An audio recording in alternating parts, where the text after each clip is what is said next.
It's time for Sustainable Living Made Easy with Glenn Ballblitz, the show that gives you helpful advice on how to live more independently. Now, here's your host, Janet Rose. Well, once again, Glenn Ballblitz with me, and I'm not sure what you're being punished for 2 weeks in a row. Getting to actually, it's quite a joy. You and I were talking motorcycles before we opened up the mics, and didn't realize we both used to race bikes many moons ago. So had a good chat about that. Maybe someday we'll do I do a podcast called Just for Fun, and maybe we'll talk about old motorcycles or something. But today, and old scars. And old scars, exactly.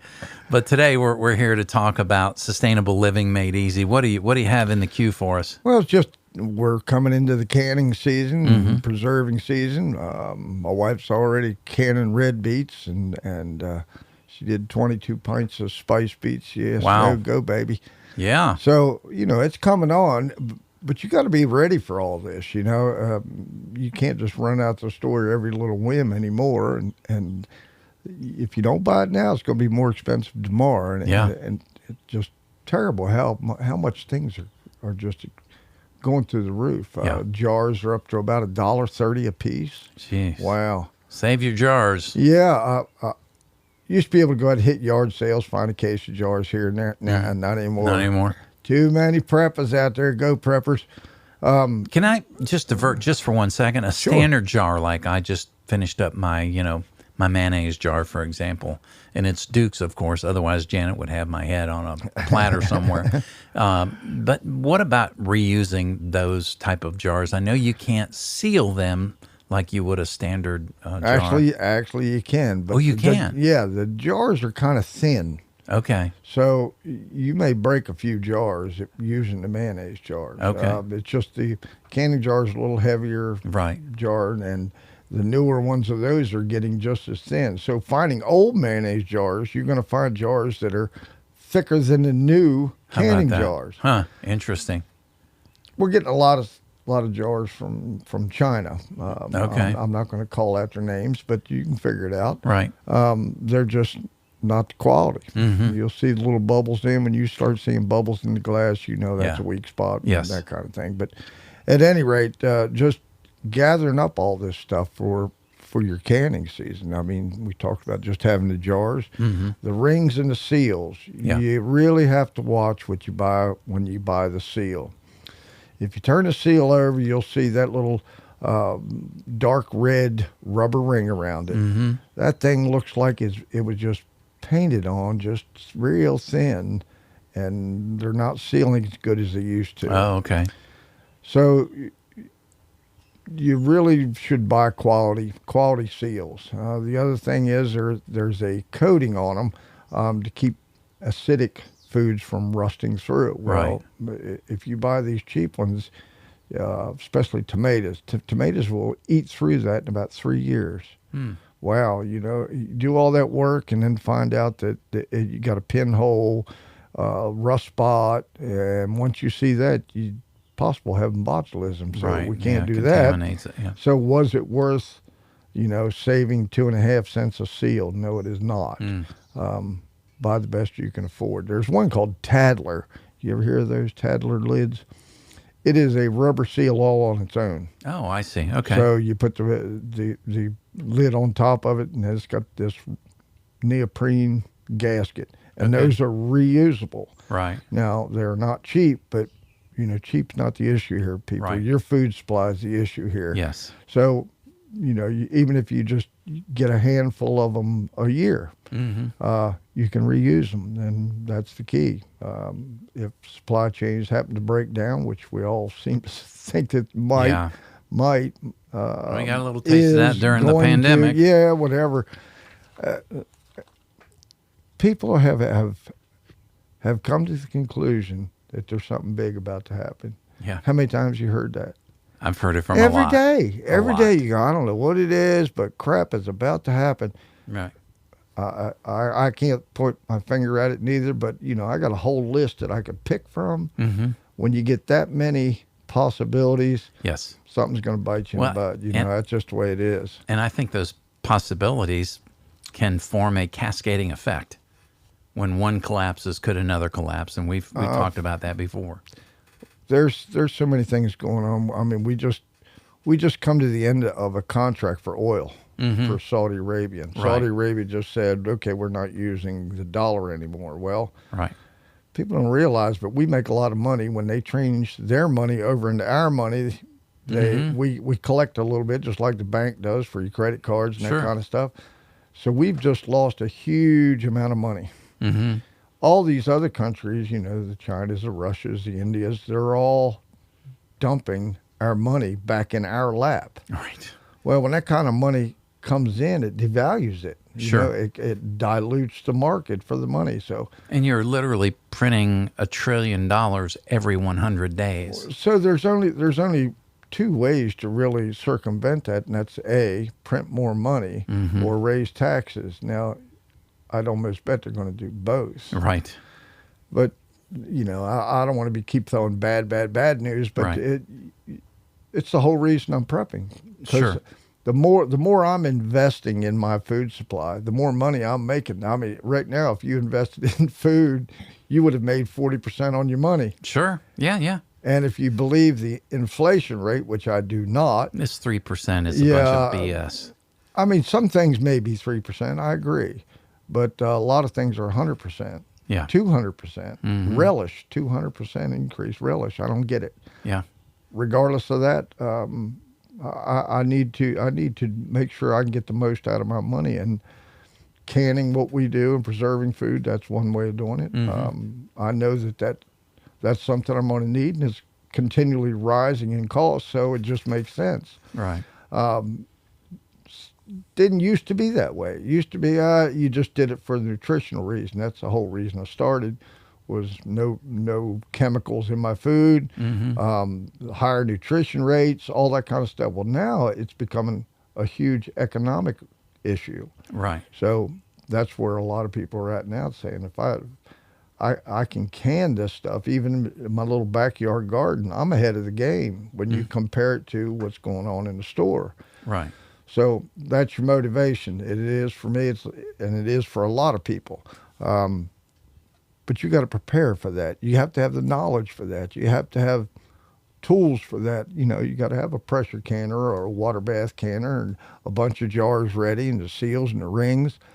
Then you come to salt, spices, vinegar. If you're pickling things, there's a huge amount of just small items that you have to have when you're doing this canning. You got to be prepared, because it used to be that only a few people canned like I do.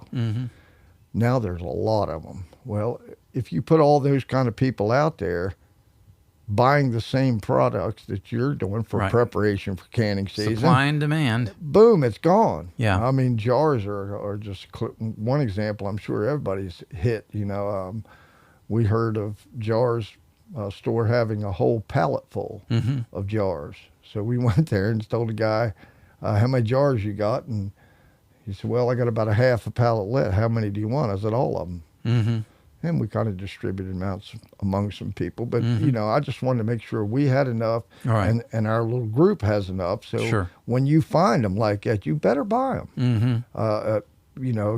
Saying, oh, I'm not going to buy the last one, that's not true anymore. You better get what you can get Right. while you can get it. Everybody's got the same opportunities here. Not like we're taking away from somebody. We're just looking ahead. Right. And that's what we're talking about now, is looking ahead to what you need just to be able to can for this season. Sugar, a lot of things take sugar, a lot of things take salt, a lot of things take vinegar and spices. Spices are going through the roof too, so you better grab them. A lot of spices come from India. Really? Didn't know that. Yeah, they got one of the largest spice markets in the world over How about there. that? Yeah. Interesting. Anyway. the other And thing you're gonna- spices will hold, but you got to keep them dry and all Yeah, that. they need to be sealed up, away from oxygen, so the volatile oils in them don't degrade and that kind of stuff. But spices last a long time if stored properly, just like most things. You're gonna need lots of water. Imagine that, Glenn, talking about water. Yeah. Man, I wish people would get on the mode of preparing some water. Of all the things that you could buy for convenience, water is not a convenience. It's a must. Mm-hmm. get a good source of it. If you have to store it, if you don't have a well or someone in your group that can resupply you in water, you better store up some water. I mean, just a minimum of, I'd say 200 gallons. Mm-hmm. Now, that's a lot to store. Yeah, it is. A couple 55-gallon drums, but, you know, we've stored water up to 2 years. Mm-hmm. As long as you treat it with a little bleach to keep the bacteria things down, keep it cool and stable. It was as fresh the day we put it in. I did a test. And then we change them out. That's just smart too. But lots of water, folks. If crap does hit the fan, if you don't have the water, you can't do all the things we're talking about. Right. Much less just have something to drink. Mm-hmm. Won't be no more sodas. Sodas Right. will be gone. Right. You know, all the kids will buy those. Yeah. So, but storing up just staple items. Beans and things, you know, we're coming into a season of fresh beans and the rice crops are coming in but all those are going to be dried and packaged and will be coming out soon. Usually around July, you start seeing fresh batches of beans or fresh bags of beans, whether you're buying them in bulk or a 3-pound bag. You need to store some of those. That's being bought up worldwide. I think it was China that bought like 1.5 billion tons of rice worldwide over the past year, and you go, I wonder what they're storing up for. Yeah. So, you know, if everybody's doing this, and including the very rich, the very rich are burrowing underground. Right. You've all seen the videos, you've seen the pictures.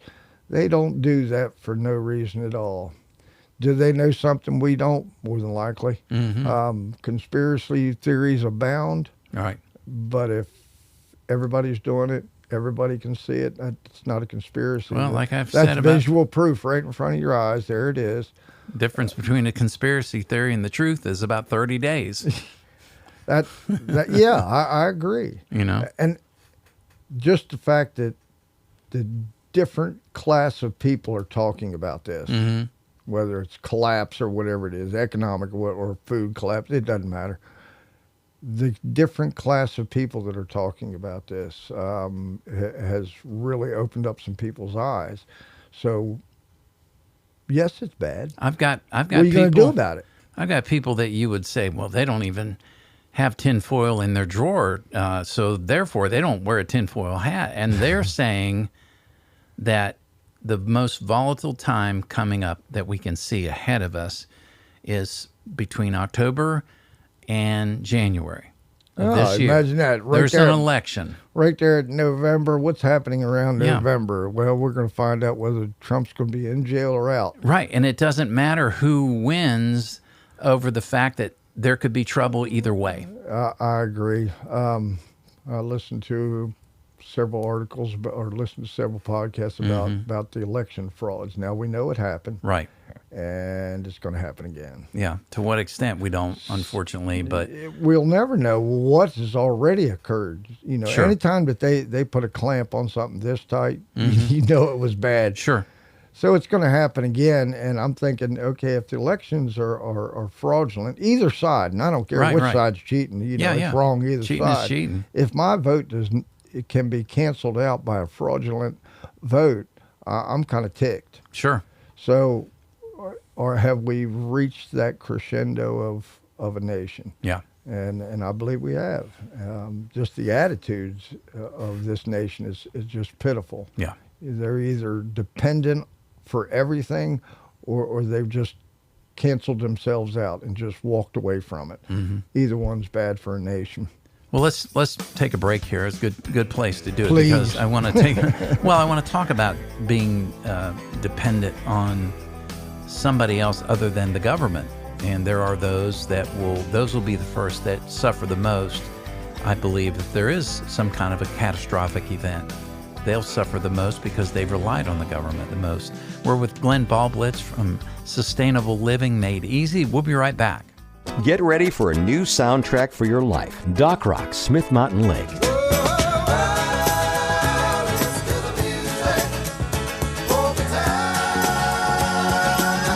It's music that'll take away your troubles for a while. That's what I'm talking about. Wake up with Janet and Mark on the Morning Jam. They'll keep you informed and encouraged, and we all need more of that. You say jam. You're invited to be a part of the Doc Rock family, your feel-good station. Doc Rock, Smith Mountain Lake.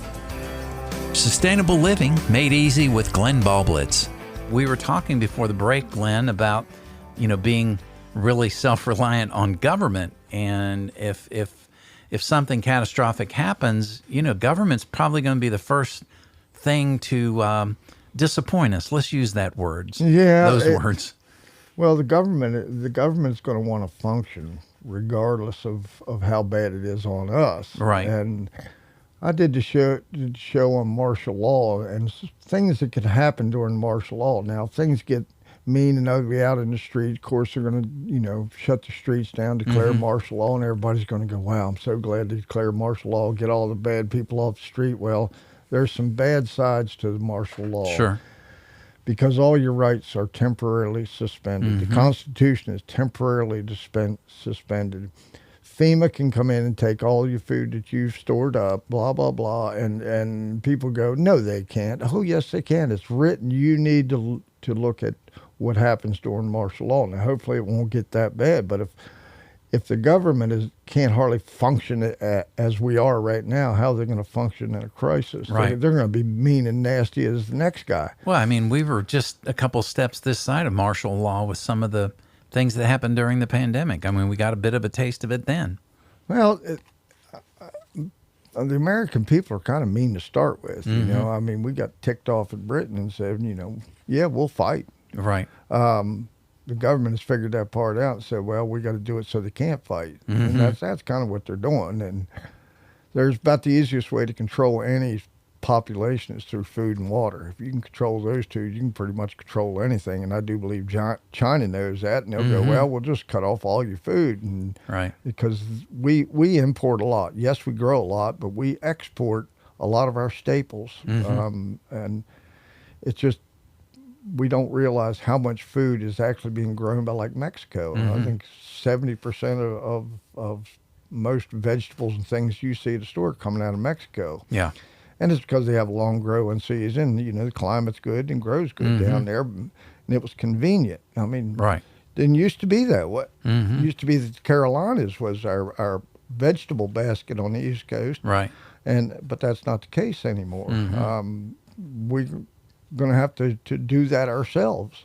And that's what I'm trying to do anyway. But as you said, so many people are just dependent on the convenience of going to Food Line, Kroger's, wherever it is, and buying whatever they need. Well, what if that gets disrupted? What is your secondary source? There is none. Everything is kind of in a corporate system where it runs functionally to make the best profits. Right. And that's what they've done.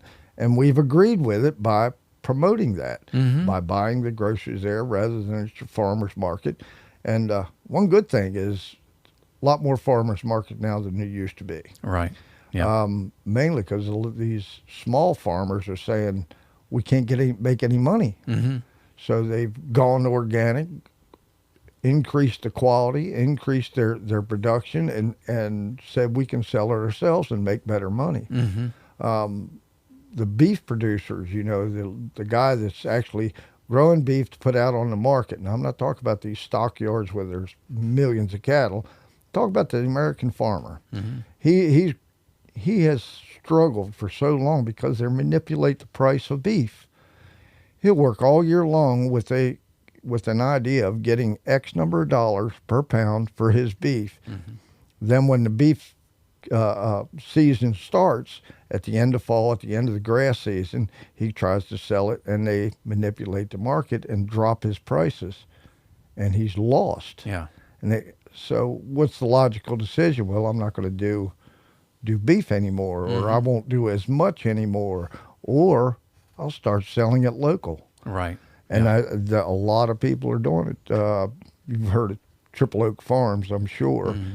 He does pork, and he had a tough way to go to become a new pork producer, but he does the free-range pork. He's not using commercial farming methods. Okay. So it allows him to cut his costs some, increase his profits, and he is just absolutely killing it. His name's Bryson Lipscomb. I don't know if you remember, we did an interview with him. Okay. But he had some problems because of the government coming in. This was during the COVID thing, and he was trying to get things going. And this guy is a veteran, hardworking, just tough individual, tough American farmer. And he said, "I'm going to do it if it kills me." Right. And he is. And he also sells fresh milk, which was a whole nother battle for him. Oh, I know. But he's since not circumvented, but worked within the letter of the law. Right. And he said, "Okay, if I got to do it this way, this is how I'm going to do it." Right. So you have to have shares. And people and that kind of thing. are flocking to him because of the quality he's putting out.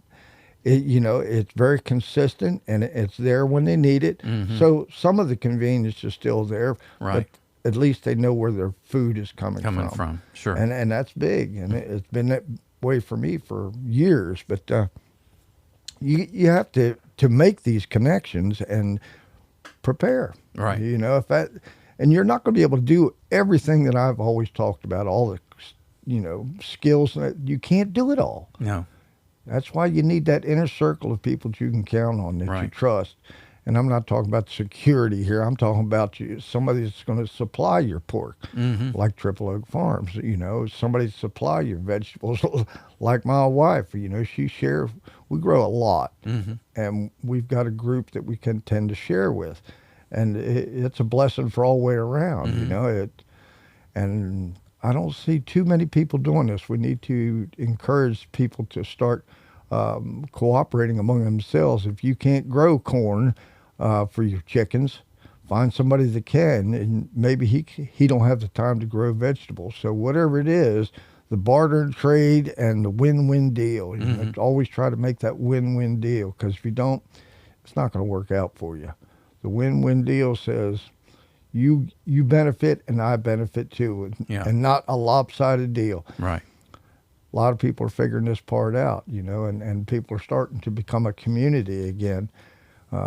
We've had several little events and things and classes where done demonstrations, and people just seem to just gravitate towards this. And there's a lot of them going on. When I first started, it was just our little group and maybe one or two others throughout the state. And now they're everywhere. Man, go to these classes. You don't realize the amount of knowledge these people are carrying with them and trying to pass on. I've got a neighbor now who does bees, and he's been doing it for 20, 30 years. Yeah. Well, guess what? He's my new buddy, Yeah. He needed some work done at his new place that he just built. And I went over, did that. We traded out bees. Man, what a great deal. Yeah. Yeah. Sweet deal. Yeah. Sure. Get that sweet deal, honey. Yeah. Yeah. Anyway, but there's just a certain skill set that you're not going to be able to do. I don't care. It's just, you're not going to be a doctor. You're not going to be the mechanic. I mean, I don't even think the mechanics are mechanics anymore, but unless they can plug into a computer. Technicians. But there is guys that are good at these skills. At the very least, take them a jar of honey. Take them a basket of fruit, because you may need him later. Pay it ahead if you have to. Sure. Which is what most of our group does. We're not real good at bartering between friends, because we go, "Oh, don't worry about it. Just pay me back when you can." Right. But it always comes back. So Sure. that system works also. Yeah. But we're talking about just collecting up and preparing for this canning season. And, whether you're canning, pressure canning, water bath canning, or just storing away, there's just certain items you're always going to have. If you're buying large bulk beans, rice, wheat, lentils, you need to break that down into smaller bags. So you're going to need a supply of these vacuum bags. Well, if crap hits the fan, you might need a few more bags than you used to have, or unless you're fortunate enough to And these are the get things about you 3 or can- 4 years. You can just buy and set them aside. Absolutely. Yeah, just box them up, and because if you buy 1,000 bags, it's cheaper than buying 100 at a time. And if your little group is doing it, you may buy 5 or 6 boxes. Then it's extremely cheap. and just split among yourselves just to save the dollar. That's we're all kind of pinching pennies here. Sure. I've made a good living at construction, but I'm not so foolish to waste my money. Right. I had to sweat for it. Sure. So it means something to me if I can save $10, $20 on an item Yeah. or several items. My wife is famous, boy. She will hunt down a bargain. And God bless her for doing Yeah, it. yeah. That's why we're not broke. Sure. So the next item would be something a little more harder to get for yourself, which may be the meats, just like I talked about Triple Oak Farms. Do you know how to can meats or cure meats or ferment meats? There's a lot of ways to preserve meat other than putting it in your freezer. Mm-hmm. We had a little scare a week ago. Freezer went down. Oh. Freezer full of meats. Oh boy. Uh-oh. We needed a decision pretty quick. Sure. God bless my neighbor. Walked right into my shop right after this happened. Freezer starting to thaw. You can't just call a freezer guy up and say, come on out today. Right. My freezer's. He said, well, just take your meats over to my house. Mm-hmm. We'll put them in my new freezer. It's just sitting there empty. Now, what are the odds of that one? Yeah. Well. But it saved us for a day. Yeah. Figured out what was wrong with the freezer, got it all fixed, brought the meat back. So, here's a stack of ribeyes. Thank you very much. You. So he benefited, I benefited. Right. That's that win-win deal. Sure. Want to know what was wrong with the freezer? There's an air vent at the bottom drawer. Right. Food was up against that air vent. And it wasn't getting And it wasn't allowing it to circulate the cold air. The freezer froze up. The water and condensation, it doesn't allow it to evaporate out like the automatic defrost cycle, and stopped the fan. Oh, gee. Now, all we really had to do was clean it all out, unthaw it, put it all back in. Yeah. And not stack it up against there. So all you people that are doing this prepping and hoarding up in your freezer, make sure that you have good circulation. Yeah.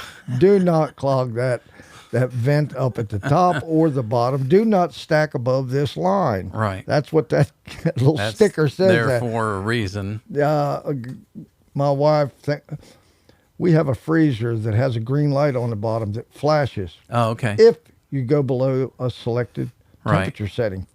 Now, she's that studious that she looks at that light every time she goes in. Oh, good for her. I was like, how'd you catch that? She said, well, I got $3,000 worth of food in there. Right. I'm looking at that little green light. But that's being studious enough to pay attention. Right. Being aware. And God bless her, she saved us a ton of money by doing that, She almost cost us a bunch by stacking stuff up in front of the vent, but we won't go there. We'll let her go on that one because she caught it in time. Okay. So just check that today. Okay. Just go up there and just make sure you got free airspace top and bottom. That's just tip of the day. But you ever butcher a cow or a pig or anything? No. Not many people have. No. That's like 3 generations back. Yeah. We don't need to. You send, the food line has beautiful meats up there. Why would you get into all that and all that work? And if you do raise a cow, even the guy that is a farmer that's raising a cow, it's highly unlikely that he's butchering his own meat. He's probably taking it to one of the local slaughterhouses, which is a secondary business that come off of this, right? Right. So, and they've been doing real well until COVID hit. Right. COVID hit, they lost all their employees because that's a tough job to start with. Sure. And they didn't come back. So that's why it's, up to a year for some of these slaughterhouses to get your animal in. Well, that's... How can a farmer function like that? How can a guy that does not own a slaughterhouse but has beef, Yes. he can't have a 2-year-old beef. It's too old. Right. And the meat gets a little, not degraded, but it's just not as prime as it once was. Mm-hmm. I keep going back to Triple Oak Farms. He takes his and has to have it slaughtered because he is selling that meat. Right. It has to be inspected and all that kind of stuff. Sure. And he does not have the place to slaughter, inspect, and all that kind of stuff.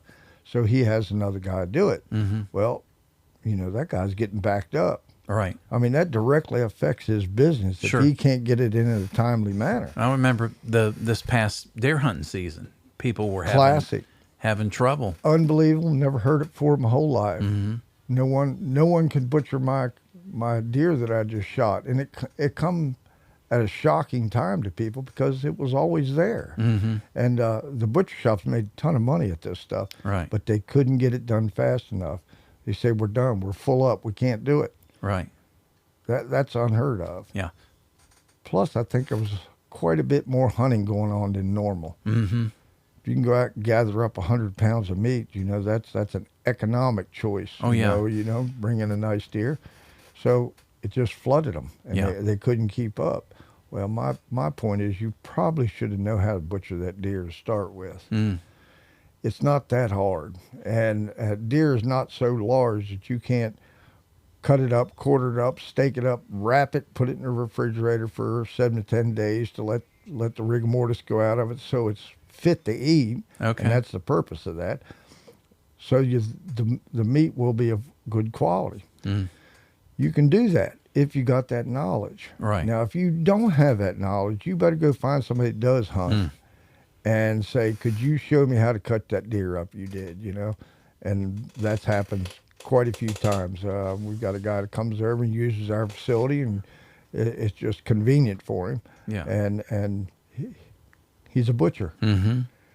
But, he doesn't have the place to do it at his house. Right.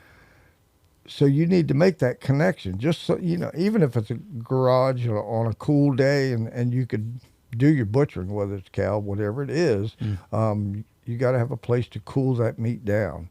That's kind of a rarity these days. Right. It's not. It used to be a lot of farms had their own coolers, their own walk-in coolers, because it's just what we did. Right. It's not like that anymore. So you're going to have to find a different way to keep your meats. And curing meats like you would cure ham, the old country salt cured ham, brined hams, those kind of things, fermented hams. Probably haven't heard of that before, have you? No, not fermented right. hams. Lactobacillus is a bacteria. Only thing is, it's the good bacteria. If you give it the right conditions, it'll outpace all bad bacteria and keep your meat from going bad. Interesting. Yeah. But it starts out with a brine solution and a little bit of sugar to feed the bacteria. But that's, when you say bacteria, people kind of freak out. Yeah, sure. There is good bacteria and bad bacteria. Same way in your stomach, you got a good bacteria in your stomach, exactly. and you should take care of it. And there's also bad bacteria that get in there. So knowing that this conditions occur because of certain environmental conditions of where that bacteria is grown and what you're going to get. So the lactobacillus is the good one. Now it may form on the surface of the meat. That's not a bad thing. It's doing its job, and that's how these hams were kept for 2-3 years. Yeah.